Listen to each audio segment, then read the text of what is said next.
Alright, so these are my 2025 NBA Finals preview. Let's get started. Starting off, we're going to go over some of the team stats. The ones that are not in parentheses are the regular season stats, while the parenthesized numbers are the postseason stats. We only really care about the postseason stats right now because the regular season was just, 2 months ago and doesn't really give a good picture about how these teams have been playing lately. So, in the regular season, OKC did win those stats 8-2, which makes sense. They were definitely more dominant than Indiana in the regular season. But in the postseason, Indiana actually won 5-4-1, at least so far. So we're going to go over the postseason stats by category here. Looking at points per game, Indiana wins by 0.3, so it is pretty close, but the edge goes to Indiana. Defensive points per game, OKC leads by 7 points, so very significant win there for OKC. Field goal percentage, Indiana wins by over 3%. Pretty good disparity there. 3-point percentage, Indiana leads by almost 7%. Very significant disparity there. Free throw percentage, Indiana does lead by about 1% there. Steals per game, OKC leads by almost 3.5. Very much favoring OKC in the steals category. The blocks, it is pretty similar. They're both at 5.6. Turnovers, OKC has about 1 less turnover a game.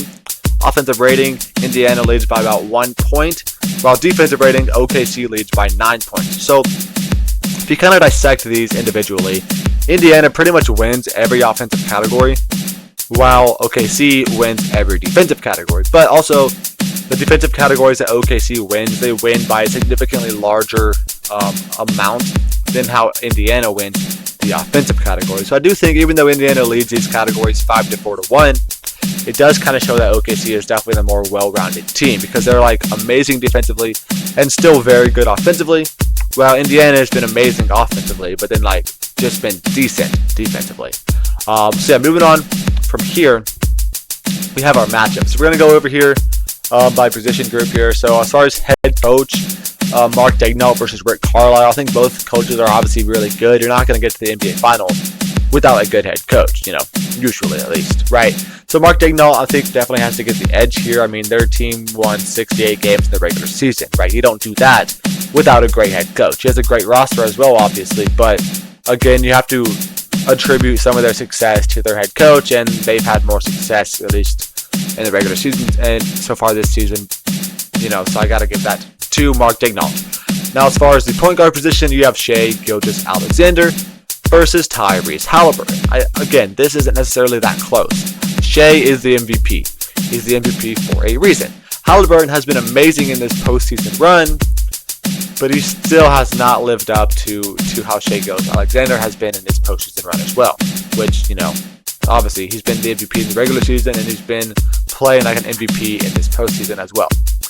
So the shooting guard position, we got Lu Dort versus Andrew Nembhard. This one's pretty close. I'm going to give the nod to Nembhard here. I think he's been a little bit more impactful to Indiana in this postseason run and been a little bit more important for their success than Lu Dort has been for OKC's success. And I do think it is pretty close between these two guys, but I'm going to give the slight nod to Andrew Nembhard. Now the small forward position, Jalen Williams versus Aaron Nesmith. This is pretty easily going to Jalen Williams here, right? I mean, he was an All-NBA level player. He's been playing like an All-NBA level player, at least borderline in the postseason as well. He's been really good.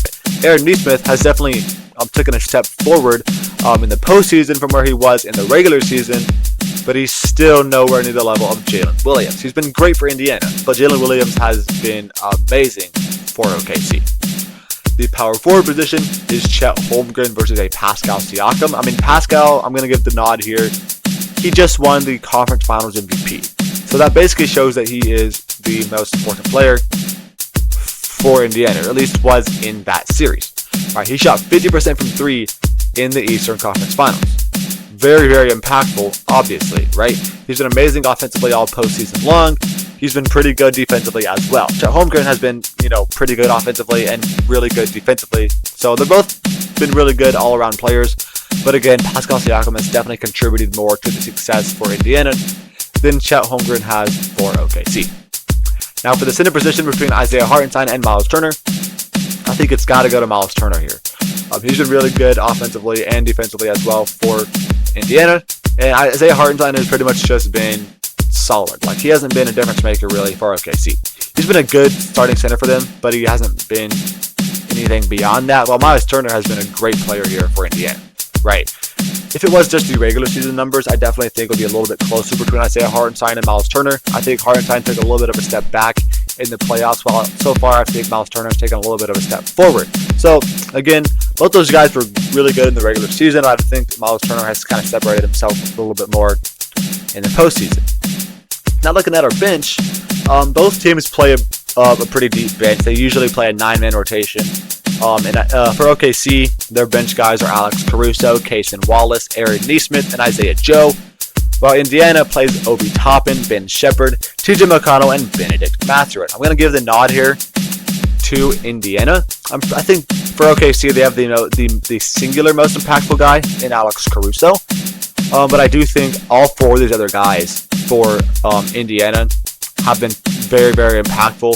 Well, I can't really say the same about any of Cason Wallace, Aaron Wiggins, and Isaiah Joe. Cason Wallace has had his moments, I guess, but Aaron Wiggins and Isaiah Joe have just kind of been there. Well, I do think Obi Toppin, TJ McConnell, and Benedict Mathurin at least have had significant moments in this postseason, and Ben Shepherd has had his moments as well. So Indiana does lead the matchups here 4-3. And they actually won the team stats category as well, 5-4-1. So just by looking at those two things, it would technically kind of show that Indiana should be the favorite here to win the finals.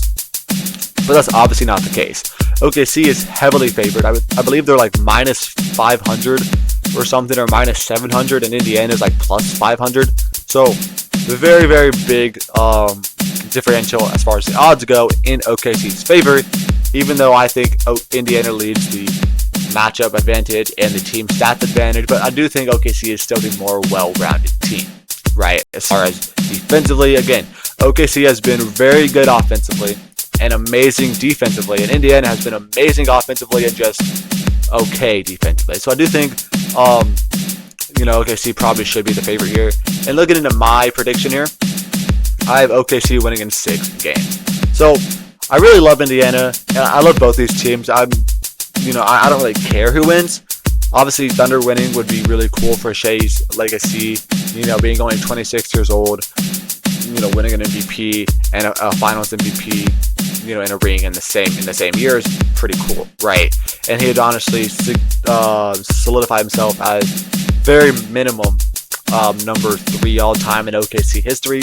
Honestly, you could argue that he's already there, right?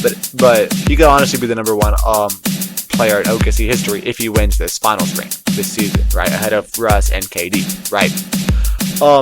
But looking for like the Pacers legacy, like Pascal Siakam, if he were to win a finals MVP in a ring here, he could be a Hall of Famer, right? He already has 1 ring, multiple-time All-NBA, Eastern Conference Finals MVP, and if he won a finals MVP and his 2nd ring here, like there's a very strong case for Pascal Siakam being a Hall of Famer already, which was like, I don't like, in my brain doesn't sound right, but I mean, if he does win that, I mean, that's 100% in the cards for Pascal Siakam.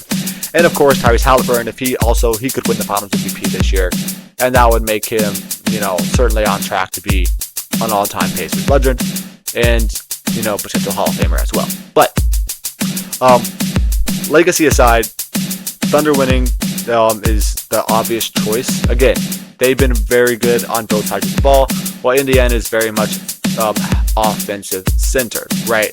Indiana, if they want to win this series, they're going to have to shoot amazing from 3 all series long, which they are certainly capable of doing, but they're also going to have to play really good defense. OKC is a team that is able to win games even if, they lose a three-point battle by quite a bit, right? Just because of how good they're going to be otherwise defensively and their way of getting to the rim, getting a lot of free throws up, and just shooting a high percentage from 2-pointers. So again, I'm gonna pick OKC in 6.